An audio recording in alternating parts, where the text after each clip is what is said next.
Hi friends, that's my mother, Santosham Garu. My mother, 9 years when they didn't have kids, మా అక్క తర్వాత వాళ్ళకి 9 సంవత్సరాలు పిల్లలు లేకపోతే ప్రార్థన చేసి ప్రార్థనలో దేవుడు దర్శనం చూపించినట్టుగా 9 సంవత్సరాల తర్వాత ఒక మగబిడ్డకి జన్మనిచ్చింది. ఆ విషయాలు మా మదర్ మీతో పంచుకుంటారు. తర్వాత కొన్ని విషయాలు దేవుడు ఆమెకి ప్రత్యేకంగా పరలోకం గురించి తెలియజేసిన విషయాలు కూడా షీ విల్ షేర్ అనమాట. ఆమె చెప్పు ఎట్లా that's my mother guys, you can wish.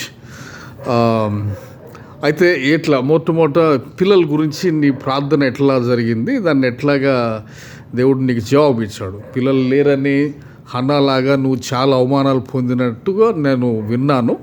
మన అత్తలు అందరూ మాట్లాడతాము. సో నువ్వు వాళ్ళని ఎట్లాగా సవాల్ చేసినావు, దేవుడు నీకేం చెప్పాడు, ఆ పిల్లోడు ఎవరు అనే విషయాలు చెప్తే అది కొంతమందికి అర్థమవుతుంది అన్నమాట. నేను 18 సంవత్సరాలు అప్పుడు ప్రభువులోకి వచ్చాను.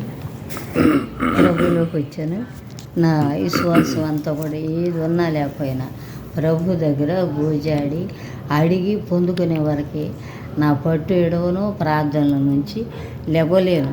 జవాబు ప్రభు ఇస్తేనే, ప్రభు నాతో మాట్లాడితేనే.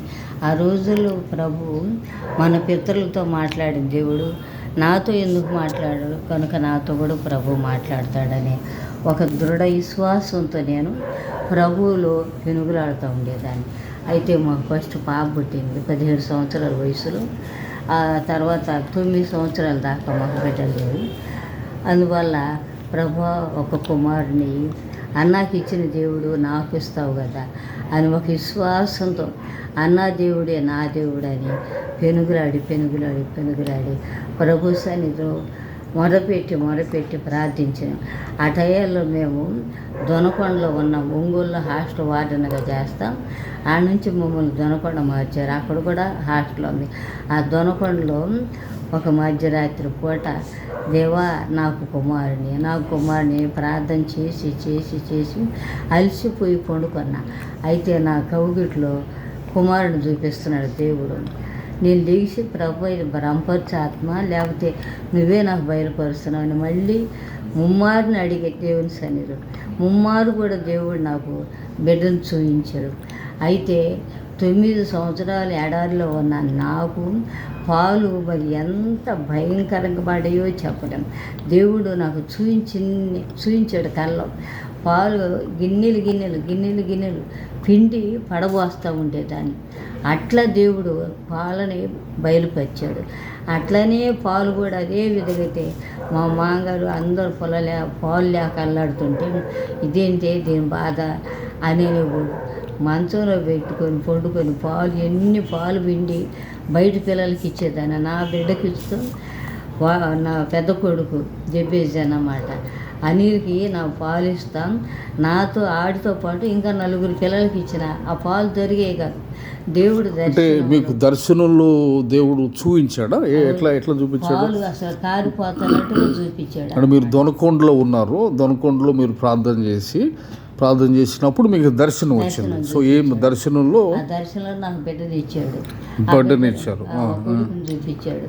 నేను కూడా ఆ కొడుకు ఎట్లా కావాలి, మనం ఏ రూపంలో అడిగితే దేవుడు అదే ఇస్తాడు. కనుక నాకు మా అన్నయ్య అంటే చాలా ఇష్టం అన్నమాట. ప్రభు మన ఇలాంటి కొడుకుని అయ్యని ప్రార్థన చేసినప్పుడు దేవుడు అట్లనే మన ఇలాంటి బిడ్డను నాకు చూపించాడు. ఆ తర్వాత పాలు ఊరిక కారిపోతున్నట్టు చూపించాడు. అసలు పక్క తడిసిపోతుంది. పాలు ఇద్దరు భయంకరంగా ఉండేవి అన్నమాట. ఇదేంటా ప్రభు అని అనుకున్నా. కానీ నా కుమారుడు పుట్టిన తర్వాత వాడితో పాటు 4 పిల్లలకు పాలు ఇస్తూ వచ్చారు. అంటే మీరు దర్శనంలో ఏం చూశారో అదే బయట జరగటం. అదే మీకు మగపిల్లోడిని దేవుడు ఇచ్చాడు, ఆ మగపిల్లోడిని నేనే. తర్వాత పాలు దర్శనంలో మీకు ఎట్లా విస్తారంగా బయట కూడా అట్లనే ఇచ్చాడు. తర్వాత మళ్ళా 2వ కుమారుడికి కూడా దేవుడు దర్శనంలో చూపించాడు. మళ్ళీ లేచి వాళ్ళ నాన్నగారు తను ఈసారి మనకు బాగుపడతాడు అయ్యానని అన్నాడు. నువ్వన్నీ పిచ్చి మాట్లాడబాకాడని అన్నాడు. వాళ్ళ అత్తోళ్ళతో కూడా అదే విషయం చెప్పాను, మాకు మళ్ళీ కొడుకు పడతాడని చెప్పాను. చెప్పలేకే అందరూ నవ్వుతారు, హేళన చేశారు. కానీ మరలా దేవుడు రెండో కుమారుడు ఇచ్చాడు. ఆ రెండో కుమారుని ఇచ్చిన తర్వాత మరలా మేము అక్కడి నుంచి గుంటూరు బయలుదేరేవాళ్ళం. గుంటూరు నుండి బాపట్లకి 80లో మేము బాపట్ల చేరామన్నమాట. 80 అక్టోబర్లో డిసెంబర్. అంటే మీకు పిల్లలు 9 సంవత్సరాలు లేరు? 9 సంవత్సరాలు లేరు. తర్వాత దేవుడు దర్శనంలో ఒక మగబిడ్డను చూపించాడు, తర్వాత మగబిడ్డ వచ్చాడు. So okay. మళ్ళీ 80. సో మిమ్మల్ని అప్పుడు అంతకుముందు ఎగతాళి చేసిన వాళ్ళు ఏమనేవాళ్ళు? ఏమైంది వాళ్ళకి? ఇంక నోరు తెరవలా. అదే వదిన ప్రార్థన గట్టిది, అమ్మ ప్రార్థన గట్టిది అని భయపడేవాడు ప్రతి విషయంలో. వాళ్ళకి బాగాలేకపోయినా కానీ వదిన ప్రార్థన చేయి. మా అత్తగారికి నేను ప్రార్థన చేస్తేనే అది అంతలా జ్వరమైనా ఏదైనా తగ్గిపోద్ది. మా మామగారు కూడా నువ్వు ప్రార్థన చెయ్యమ్మా తగ్గిపోద్ది అని ఒక నమ్మకం అన్నమాట. మా ఇళ్ళల్లో ప్రతి ఒక్కడు కూడా మా కోళ్ళు ప్రార్థన చేస్తే గట్టి ప్రార్థన చేసేది అని అంటూ ఉండేవు. మనమేమో లేచిన కానించి ఎక్కువ ఉపవాసాలు. ఉపవాసం అంటే అదొక అనుభవం. ఆ ఉపవాసం ద్వారానే ప్రతిదీ సాధించగలం. ఎవరికైనా దయ్యం పట్టినా కానీ ప్రార్థన మామూలుగా చేస్తే పోదు, కానీ ఉపవాసం ఉండి మనం ప్రార్థన చేస్తుంటే అపవాది కూడా పరిగెట్టేది, మనల్ని చూసి అది ఆగలేదు అక్కడ. అందుకని ఎప్పుడు ఉపవాసాలతో శరీరాన్ని నలగొట్టుకుంటా ఎక్కువ ప్రార్థనతో. ఇప్పుడు మీకు దర్శనం వచ్చింది దొనకొండలో మగపిడ్డని ఇస్తున్నట్టుగా. దర్శనం వచ్చిన ఎన్ని రోజులకి మీకు బాబు కలిగాడు? 2వ సంవత్సరంలో. Next year, second year. ఆ సంవత్సరం దేవుడు బయలుకి వచ్చాడు. 3 నెలల కల్లా కూడా బాబు కడుపుని పడ్డాడు. కాడ నుంచి దొనకొండ నుంచి మా ఊరు వెళ్ళాం, చెన్నగపాలెం వెళ్ళాం. ఆడికి వెళ్ళినాక 1 year అయ్యేలేక పిల్లడు. కానీ నా 4 బిడ్డలకు కూడా నేను డాక్టర్ దగ్గరికి వెళ్ళి నాకు ఒక ట్యాబ్లెట్ ఇవ్వడాన్ని కానీ, ఒక డాక్టర్ నా చేయించు కానీ, లేకపోతే నా డెలివరీ హాస్పిటల్ చేయించుకొని కూడా నేను ఎరగనన్నమాట. దేవుడే నా డాక్టర్, దేవుడే అన్నిటి. కానీ ఏ కాస్త బాగాలేకపోయినా ప్రైజ్ చేసుకోవటం, బిడ్డ కదలకపోతున్నా కానీ అటు చెయ్యి పెట్టి ప్రార్థన చేయటము. అట్లా డెలివరీ టయానికి కూడా ఏంటి ప్రభా ఇంత టైం పడుతుంది, ఏమవుతుంది ప్రభా అని ఎంత బలంగా ప్రార్థన చేస్తాము. సాయంకాలానికల్లా నొప్పులు స్టార్ట్ అయ్యి మా పెద్ద బాబు ఆ రాత్రి అంతా కూడా నొప్పులతో బాధపడి తెల్లారి 10:30 అయ్యేలేక వాడు జన్మనివ్వటం అయింది. అయితే ఇంకా చాలా విషయాలు మీరు చెప్తా ఉన్నావు కదా, అంటే పరలోక దర్శనాలు దేవుడిని చూపించినవి. అవి పంచుకోండి కొంచెం, అంటే దేవుడు మీకు తెలియజేసినవి.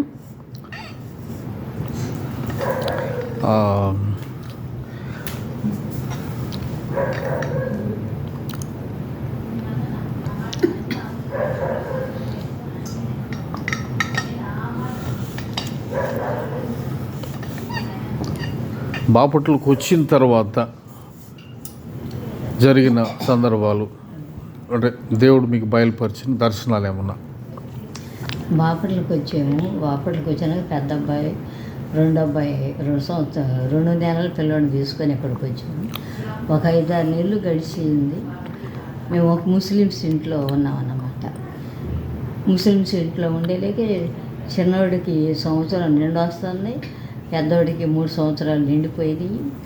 ఇట్లా ఉంటాం. అది 4 ముస్లిమ్స్ అల్లా చదివేవాళ్ళు 4 నా దగ్గరికి వచ్చేసారు.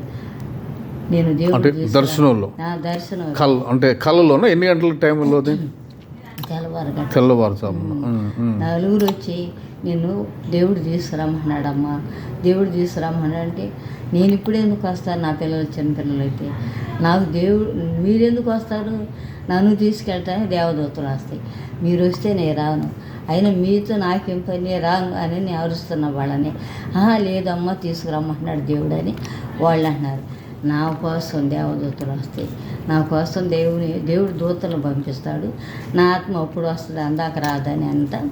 మళ్ళా నేనే లేచి నా ఆత్మ నాలో నుండి లేచి నా బిడ్డ దగ్గరికి వెళ్ళింది, కూతురు దగ్గరికి వచ్చింది. అంటే మీ శరీరంలో నుండి మీరు బయటకు వచ్చినట్టుగా నేనే నా ఆత్మ నాలో నుండి నా కూతురు దగ్గరికి వెళ్ళి, అమ్మ బాబోళ్ళు చిన్నపిల్లలు పెద్దోడు చిన్నోడు వాళ్ళు ఏం చేస్తావు, వాళ్ళని జాగ్రత్త అమ్మ, మరి ఇట్లా సంగతి దేవుడు నన్ను రమ్మని అంటున్నారు వాళ్ళు, నువ్వు పిల్లల్ని జాగ్రత్తగా చూసుకోవాలని చెబుతా మళ్ళా వచ్చి వాళ్ళ మీద అరుస్తాను. నేను మీతో రాను, నా కోసం దేవదూతలు వస్తాను, నేను వాళ్ళతోనే వస్తానని నా ఆత్మ మళ్ళీ నేను నా పిల్లల దగ్గర వండుకొని ఉంటాను అనమాట. ఇటు కొంచెంసేపు ఒక అరగంట అయ్యేలేకి ఆ ప్రక్క వీధిలో పక్క పోర్షన్లో వాళ్ళు పెద్దగా ఏడుస్తున్నారు, అల్లా అని ఏడుస్తున్నారు. ఇక ఏం జరిగిందంటే తాతయ్య చనిపోయాడు అని అంటున్నాయి. తెల్లారి నేను ఏ నలుగురిని చూశాను, రాత్రి నా కల్లో ఏ నలుగురిని నన్ను పిలుచుకెళ్ళటానికి వచ్చిన వాళ్ళు చూశాను, కల్లో చూశాను. అదే నలుగురు వచ్చి ఆ చనిపోయిన ఆయనకి కార్యక్రమాలు చేస్తున్నారు. వాళ్ళు ముస్లిమ్స్ అన్నమాట, ముస్లిం భక్తులు వచ్చి కార్యక్రమం చేస్తున్నారు. ఇక రాత్రి ఇక నాన్న పిలిచి అయ్యా ఈ నలుగురు నేను రాత్రి చూసింది వీళ్ళే కరెక్ట్గా వీళ్ళే నా దగ్గరకు వచ్చారు, దేవుడు నేను రమ్మన్నాడని పిలుస్తున్నారు అని చూపించి ఇక మావి కూడా అవునా అని వెనపడు కూర్చున్నాడు. అంటే మీకు కళ్ళు కనపడ్డ వాళ్ళు తెల్లారిన తర్వాత అంత్యక్రియలు చేసే దగ్గర ఉన్నారన్నమాట. అంటే మీ శరీరంలో నుండి మీ ఆత్మ బయటికి రావటం మీరు చూశారు. మీరు అంటే మీ బాడీ అక్కడే ఉంది కానీ మీరు బయటకు వచ్చి లోపల ఉన్న ఆత్మ ఎట్లా పోతుంది అనేది మనం తెలియదు, కానీ అది వాస్తవం అన్నమాట. ఈ కట్టేడే ఉంటుంది, మనలోని ఇంకో మనిషి లేచాడు పోయినట్టే ఉంటుంది మన ఆత్మ. Wonderful okay wonderful. ఇంకా దేవుడు ఇదివరకు అంటే మీకు ఇంకా తెలియజేసిన, మీరు పెంతెకోస్తు సంఘంలో మారుమనసు పొందారు కదమ్మా, పిఎం శామ్యుల్ గారు వాళ్ళ టైంలో. సో మీ అనుభవాలు ఆ టైంలో ఎట్లా ఉండేది, సంఘాలు ఎట్లుండేవి, ఉద్యోగాలు ఎట్లుండేవి? మేము పిఎం శామ్యుల్ గారు సంస్థ ఇది. అయితే చేపురోలు మా వారు హెడ్ మాస్టర్ గారు, ఆ చేపురోలు అక్కడే పనిచేస్తూ ఉన్నాడు. అయితే ఆ మేనేజర్ గారు తమ్ముడే దైవ సేవకుడు పాస్టర్ అనమాట, ప్రియనాథం గారు అని, పెంతెకోస్తు పాస్టర్ ప్రియనాథం గారు. ఇక ఆ చర్చికి రమ్మని బలవంతం చేస్తూ ఉండేవాడు. ఈయనకేం పని లేదు, పొద్దు గూగులు ప్రార్థనకు రండి అని. పెళ్ళైన క్రొత్తలో కదా అది, ప్రార్థనకు రమ్మని పిలుస్తున్నారు అనుకునేవాళ్ళు. కానీ అక్కడికి వెళ్ళిన తర్వాత పొన్నూరు నుండి ధర్మారావు గారని, కేటీ శామ్యుల్ గారని, ఆ రోజుల్లో భక్తులు, ఆ రోజుల్లో దైవ సేవకులు, గుంటూరు ఆయన డానియల్ అని, ఇట్లా ఎలీషా గారని మంచి వాక్యాలు చెప్పేవాళ్ళు, అనుభవంతో చెప్పేవాళ్ళు, అనుభవపూర్వకంగా చెప్పేటువంటి దైవ సేవకులు వచ్చేవాళ్ళు. వాళ్ళంతా కూడా ఐపీసీ వాళ్ళేనమాట. మా కాపరి అయితే ప్రియనాథం గారు. ఇక ఇట్లా మీటింగ్స్ పెట్టినప్పుడు ఆ మీటింగ్లో వాళ్ళు ఒక్కటే 3 రోజులు వాక్యం కూడాను, మనుషులు నమ్ముట కంటే యెహోవాను ఆశ్రయించుట మేలు అని ఆ సెంటెన్స్ మీదే నడిచింది వాక్యం అంతా కూడాను. ఇక నేను ఆలోచిస్తున్నా, అరే మనుషులు నమ్ముట కంటే యెహోవాను ఆశ్రయించుట మేలని దేవుని వాక్యం సెలవిస్తుంది.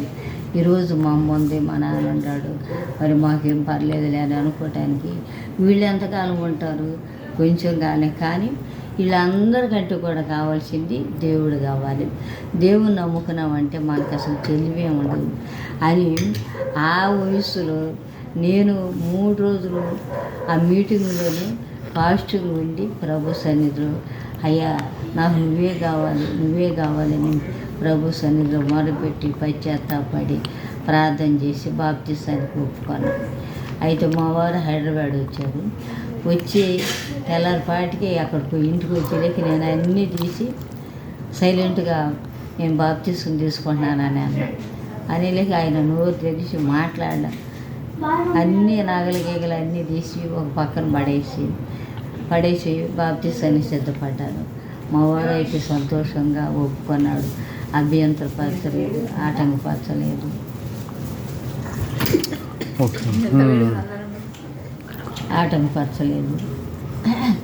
బాప్తిసం అయిపోయింది. ఆ బాప్తిసం అయిపోయిన కాడి నుంచి కూడా నాకు ఏమీ తోసేది కాదు. లెగిస్తే ప్రార్థన, లెగిస్తే బైబుల్, లెగిస్తే దేవుని దగ్గర నుంచి అద్భుతాలు చూడాలి, కొన్ని కార్యాలు చూడాలి, కొన్ని ప్రభువులో బలపడాలి, నా బిడ్డలు కూడా అట్లా పెంచుకోవాలి అనే ఆ రోజుల్లో దెయ్యాలు పట్టటాలు, దెయ్యాలు విడిపించబడతాలు పెంతెకోస్తు చర్చిలో చాలా ఎక్కువ జరుగుతుండే అట్లుంది.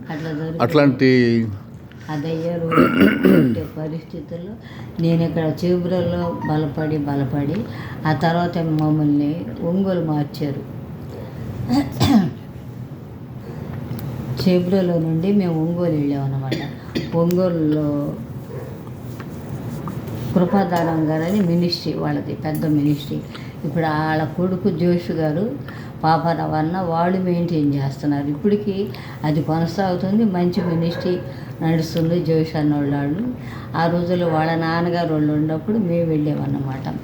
ఇక అక్కడికి వెళ్ళాక పెద్ద చర్చి, స్టేషన్ దగ్గరలోనే ఉంటుంది చర్చి. అందులో ప్రేయర్ చేస్తుంటే సాతాను పట్టినటువంటి వాళ్ళు పడిపోతూ ఉండేవాళ్ళు. నాయన పరిశుద్ధాత్మ పొందుకొని ఉన్నామని, పెందుకొస్తోళ్ళు బలమైన ప్రార్థన చేస్తారని, అమ్మకి నాన్నకి వాళ్ళకి ఒక మంచి ఇది అనమాట. వాళ్ళు ప్రార్థనలో ఉంటే అప్పుడు నా వయసు 20 సంవత్సరాలు, అమ్మ నువ్వు రారా అని ముందు నిలబెడతారనమాట. ఇక అట్లా ముందుకు వెళ్ళి ప్రార్థన చేస్తూ ఉంటే దయ్యాలు పడిపోతూ ఉండి, ప్రార్థన చేసిన తర్వాత మళ్ళీ వాళ్ళు లేచి వాళ్ళకి ఏమి జరిగింది ఏంటి అవన్నీ చెప్పి ఆ మనిషిని వదిలిపెట్టి వెళ్ళిపోతూ ఉండేవాళ్ళం. అట్లా ఆ ఒంగోలు కొంతకాలం స్కూల్లో పనిచేస్తానుండే అమ్మవాళ్ళతో సహకరించే వాళ్ళు. పరిచర్యకి వెళ్తుంటే కారులో నన్ను తీసుకెళ్తూ ఉండేవాళ్ళు. ఆ ప్రాంతాల్లో కూడా లెమ్మంట, ఒల్లూరు అనే ఊళ్ళు అండి, కొత్తపట్నం ఇవన్నీ కూడా. ఆ ప్రాంతానికి వెళ్ళేటప్పుడు ఎమ్మడి పెట్టుకెళ్ళేవాళ్ళు. అమ్మాయి పరిశుద్ధాత్మతో నింపబడి ఉంటుంది, దయ్యాలు వెళ్ళగొట్టడానికి మంచిగా ఉంటుందని. అమ్మోళ్ళు అయితే బలంగా ప్రార్థన చేస్తారు, కానీ అవి ఆ పిచ్చి పిచ్చి పనులన్నీ చేయటానికి సాహసించేవాళ్ళు కాదు. దయ్యాల కాడ ప్రార్థనలు ఇవన్నీ అంటే అట్లా నడుస్తూ ఉండేది. ఆ తర్వాత మళ్ళీ దొనకొండ వచ్చాం. దొనకొండ నుంచి తిరిగి కొంతకాలానికి మేము గుంటూరు వచ్చాం. గుంటూరు నుంచి బాపట్లకి చేరాం. తీరా ఆఖరి మధ్యన హైదరాబాద్లోకి తీసుకొచ్చాడు ప్రభు. దేవుడు ఇచ్చిన సాక్ష్యం దీవచ్చును గాక. ఈ సాక్ష్యం వింటున్న వాళ్ళ కోసం చిన్న ప్రార్థన చేయండి. మీ సాక్ష్యము రాబోతున్న తరాలకి ఆశీర్వాదకరంగా ఉండేటట్టు, దేవుడు లేడు దెయ్యం లేవు అనుకునే ఈ రోజుల్లో దెయ్యాలని, దేవుడిని, దర్శనాలను చూశారు మీరు. కాబట్టి మీ సాక్ష్యాలు భావితరాలకి ఒక మార్గదర్శకంగా ఉండేటట్టుగా చిన్న ప్రార్థన చేయండి.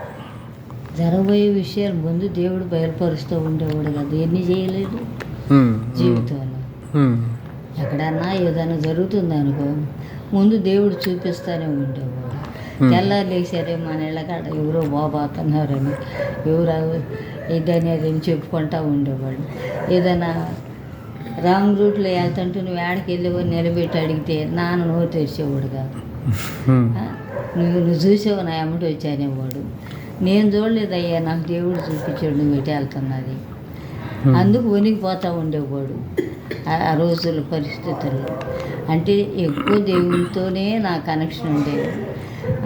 ఎక్కువ బైబులు, దేవుడు, నా పిల్లలు, నా కుటుంబం. హాస్టల్ పిల్లల్ని మెయింటైన్ చేసినా కానీ మేము ఆ పిల్లలందరికీ కూడా ఎక్కువ దేవునిలో నడిపించి, దేవునిలో బలపరిచి, వాళ్ళ చిన్నతనంలో దేవుడు నమ్ముకుని ఉంటే వాళ్ళ భవిష్యత్తులో వాళ్ళు పెద్దోళ్ళు వృద్ధులైనప్పుడు కూడా ఆ త్రోవ విడిచిపోకుండా చిన్న ప్రార్థనను చేసుకునే ఒక విశ్వాసం వాళ్ళకు ఉంటుందని హాస్టల్ పిల్లలను కూడా మేము అట్లా పెంచుకుంటూ వచ్చామన్నమాట. అది చాలా అయితే అనమాట. మరి అక్కడ ఏది జరుగుతున్న ప్రభు ముందుగా బయలుపరిచేవాడు. ఫలాంది జరుగుతుంది, ఫలాంది ఎట్లా ఉన్నాయి పరిస్థితులు అని నేను చెప్పుకుంటూ ఉండేదాన్ని. ప్రతి విషయంలో కూడాను దేవునికే అంటకట్టబడి పెంచుకుంటూ వచ్చామన్నమాట. దేవ ఈ సాక్ష్యాన్ని బట్టి వందనాలు అయ్యా. ఈ సాక్ష్యం వినేవాళ్ళు నాయన బిడ్డలు అనేకుల హృదయాల్లో కదిలింపును దయచేయండి నాయన. నువ్వు నిజముగా మాట్లాడే దేవుడు నాయన. అయ్యా నువ్వు మాట తప్పని తండ్రి, ఆనాడు మా పితరులతో మాట్లాడిన దేవుడు నాయన, ఈనాడు మాతో మాట్లాడుతావు అయ్యా. అనుక్షణము మా యొక్క కుడి ఎడములుండి నాయన మా చేతులు పట్టుకొని నడిపిస్తూ జరగబోయే విషయాలను ప్రభా తెలియజేసే తండ్రి నీకు స్తోత్రాలు.